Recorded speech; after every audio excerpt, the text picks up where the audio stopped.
বন্ধুরা, অস্মিতাস ডায়েরিতে তোমাদের সবাইকে সুস্বাগত।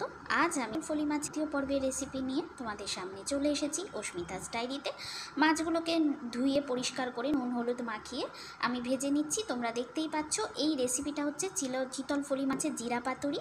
এটা কিন্তু চিতল ফলি মাছের পেট দিয়েই করতে হয়, না হলে কিন্তু টেস্ট হয় না।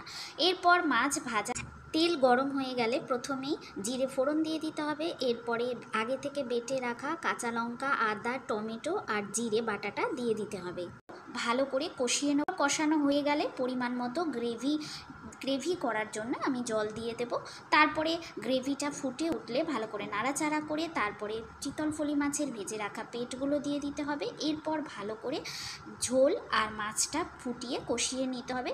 তাহলেই কিন্তু আমাদের চিতল ফলি মাছের জিরা পাতুরি রেডি। গ্রেভিটা কিন্তু একটু মাখো মাখো হবে, বেশি ঝোল হলে কিন্তু এই রেসিপিটা একদমই টেস্ট হবে খেতে। এই রেসিপিটা কিন্তু গরম ভাতের সাথে জাস্ট জমে যাবে। তোমরা বলবে রেসিপিটা তোমাদের কেমন লাগলো, ভালো লাগলে কমেন্ট করে জানাও। আর নতুন ভিডিও পেতে আমার চ্যানেলটিকে ফলো করে রাখো।